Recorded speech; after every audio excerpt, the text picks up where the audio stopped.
How's it? My name is Anthony Townsend, better known as Tony. Married to Janet. I have 3 children, Stuart, Jessica, and Damien. I had started my business when I moved to PE in 2013. So in 2014, beginning of 2014, Damien started working in my company with me. And then we had the tragedy that tore me apart. Damien was involved in a motorbike accident where a guy illegally, unlawfully turned in front of him. At the end of the day, Damien was killed in the accident, and it tore me apart to the extent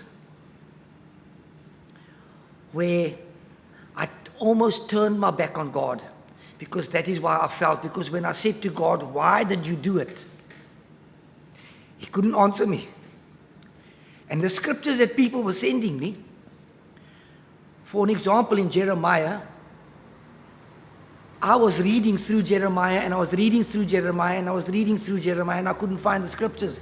And I said to God, well, then you people must all just go and leave me alone.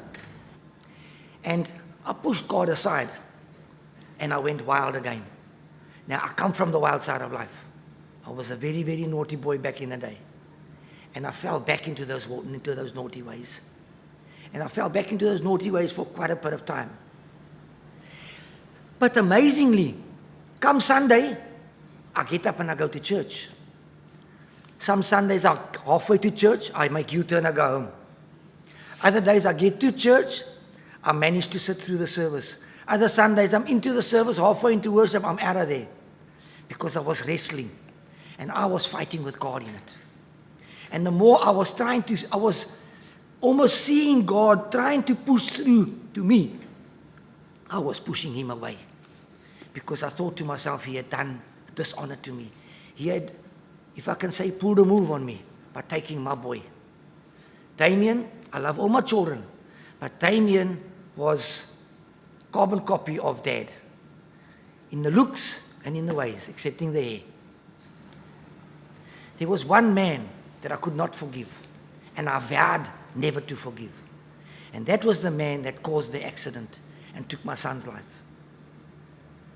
And in the court, and out of the court, my desire was to meet him and to take him out, because that is where my brain was running with me.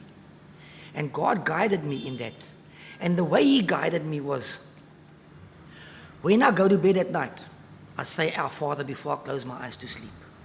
And when I get to the part of the prayer where it says, forgive me my trespasses as I forgive them who trespass against me, I would feel that something in me, but you're not forgiving them.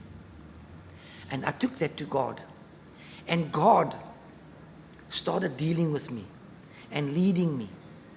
Then God started showing me how to overcome this forgiveness thing. And I want to believe one of the tools that he used was this whole COVID thing. Because when we couldn't go nowhere, I couldn't go anywhere and I couldn't do anything.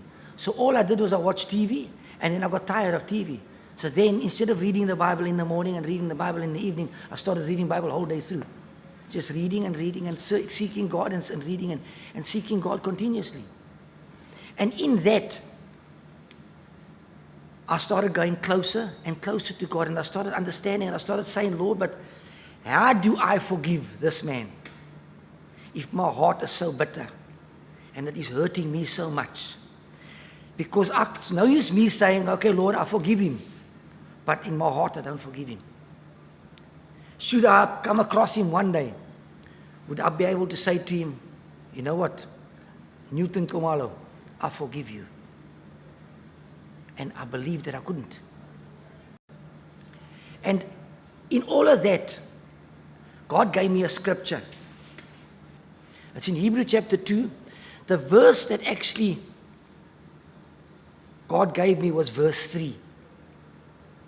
But I felt I need to read verse 1 and 2 as well. The heading of this is warning to pay attention.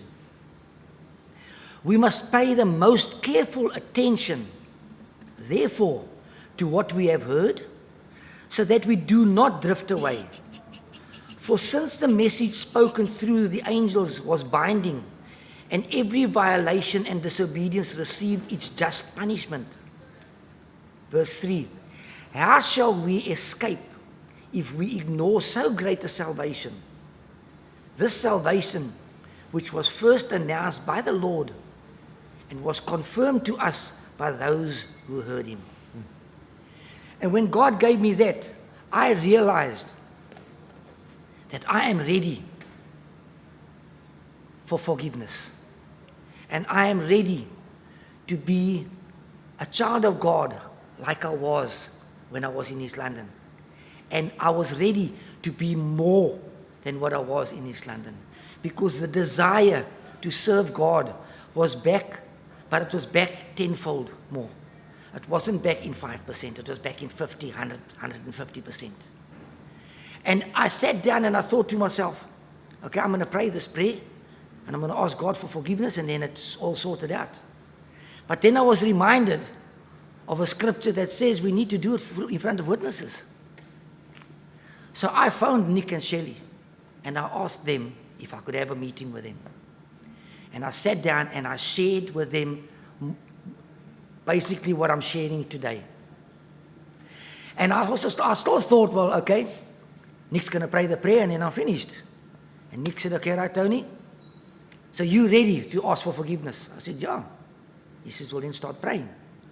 I said, and believe me, it was one of those shots under the belt. I said, but I was enveloped in the presence of God. And I had the strength. I was crying. And amazingly, today I am so much stronger than what I was on Tuesday. Because on Tuesday, it was snot and trana to get it through. But I prayed that prayer, asking God for forgiveness and telling God that I forgive that man and that I'm willing to forgive that man if he has to come in front of me. Because if I don't ask God for forgiveness, how can I expect God to forgive me? Because he says in his word, his scriptures say that we must forgive to be forgiven. When I said amen, and through that prayer, I felt a weight off my shoulders that I cannot explain or describe to people. But I felt a freedom come over me. I felt a joy come over me. A joy that I can't explain. But a joy that just makes me want to sing and makes me want to think of God continuously and makes me want to speak of God continuously.